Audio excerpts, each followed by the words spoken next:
ಒಂದೂರಲ್ಲಿ ಒಬ್ಬ ಹುಡುಗ ಇದ್ದ. ತುಂಬ ಸ್ಮಾರ್ಟ್ ಇದ್ದ. SSLC ಓದ್ತಾ ಇದ್ದ. ಆದರೆ ಅವನಿಗೆ ಇಂಗ್ಲೀಷ್ ಕಬ್ಬಿಣದ ಕಡಲೆ ಆಗಿತ್ತು. ಓದೋಕ್ಕಾಗ್ತಾ ಇರಲಿಲ್ಲ, ಬರೆಯೋಕ್ಕಾಗ್ತಾ ಇರಲಿಲ್ಲ, ಅರ್ಥ ಮಾಡ್ಕೊಳಕ್ಕಾಗ್ತಾ ಇರಲಿಲ್ಲ. ಕ್ಲಾಸಲ್ಲಿ ಯಾಕಾದರೂ ಸೇರಿದ್ದೀನೋ ಅಂತ ಫೀಲ್ ಆಗ್ತಾಯಿತ್ತು. SSLC 3 ಸಲ ಫೇಲ್ ಆಗಿದ ಮೇಲೆ ಹೇಗೋ ಮಾಡಿ ಪಾಸ್ ಆಗ್ತಾನೆ. ಹಾಗೆ ಕಾಲೇಜಿಗೆ ಸೇರ್ತಾನೆ. ಮತ್ತು ಅದೇ ರಾಗ ಕಾಲೇಜಲ್ಲಿ ಓದೋಕ್ಕಾಗ್ತಾಯಿಲ್ಲ, ಬರೆಯೋಕ್ಕಾಗ್ತಾಯಿಲ್ಲ, ಅರ್ಥ ಮಾಡ್ಕೊಳಕ್ಕಾಗ ತುಂಬ ಫ್ರಸ್ಟ್ರೇಟ್ ಆಗಿಬಿಟ್ಟಿದ್ದ ಅವನು. ಇದೇ ಸಮಯದಲ್ಲಿ ಒಂದು ಅಡ್ವೆಂಚರ್ ಕ್ಯಾಂಪಿಗೆ ಹೋಗ್ತಾನೆ. ಅಲ್ಲಿ ಎಲ್ಲರಿಗೂ ಅಡುಗೆ ನೀಡ್ತಾ ಇರಬೇಕಾದ್ರೆ ಒಂದು 4th ಸ್ಟ್ಯಾಂಡರ್ಡ್ ಹುಡುಗಿ ಅವನಿಗೆ ಕೇಳ್ತಾಳೆ, ಕಾಂಟ್ ಯು ಸ್ಪೀಕ್ ಇಂಗ್ಲೀಷ್? ಈ ವಾಕ್ಯದ ಅರ್ಥನೂ ಗೊತ್ತಿರಲಿಲ್ಲ ಅದು ಹುಡುಗನಿಗೆ. ಅವನು ಹೇಳ್ತಾನೆ, ನಾನು ಕನ್ನಡದವನು, ಕನ್ನಡ ಅಷ್ಟೇ ಮಾತಾಡೋದು ಅಂತ. ಅಷ್ಟೊತ್ತಿಗಾಗಲೇ ಅವನ ತಲೆಯಲ್ಲಿ ಒಂದು ಕ್ವಶನ್ ಬಂದಿತ್ತು, 4ನೇ ಕ್ಲಾಸ್ ಹುಡುಗಿ ಇಂಗ್ಲೀಷಲ್ಲಿ ಮಾತಾಡ್ತಾಳೆ ಅಂದರೆ ನನಗೆ ಯಾಕಾಗಲ್ಲ ಅಂತ.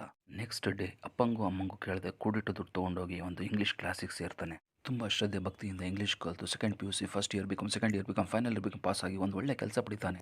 ಅದ್ರ ಜೊತೆಗೆ ಒಳ್ಳೆ ಅಚೀವ್ಮೆಂಟ್ಸ್ ಕೂಡ ಮಾಡ್ತಾನೆ. ಫಾರಿನ್ ಟ್ರಿಪ್ಸ್ ಕೊಡ್ತಾನೆ. ಶ್ರೀಲಂಕಾ, ಮಲೇಷಿಯಾ, ಥೈಲ್ಯಾಂಡ್ ಎಲ್ಲ ಕಂಟ್ರೀಸ್ನ ನೋಡ್ಕೊಂಡು ಬರ್ತಾನೆ. ಅದು ಕೂಡ ಫ್ರೀ ಆಫ್ ಕಾಸ್ಟಲ್ಲಿ. He changes is world completely.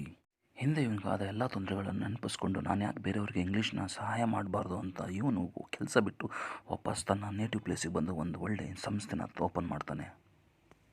School students, college students, house wife, business people, employees, professional ಎಲ್ಲ ಥರದವ್ರಿಗೂ ಇವನು ಕ್ಲಾಸ್ ಮಾಡ್ತಾನೆ. ಅವ್ರ ಜೀವನ ಬದಲಾಯಿಸೋಕ್ಕೆ ಹೆಲ್ಪ್ ಮಾಡ್ತಾನೆ, ಎನ್ಕರೇಜ್ ಮಾಡ್ತಾನೆ, ಸಪೋರ್ಟ್ ಮಾಡ್ತಾನೆ.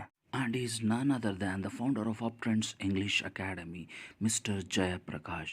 He always says nothing is impossible because impossible word itself says I am possible. Just do it.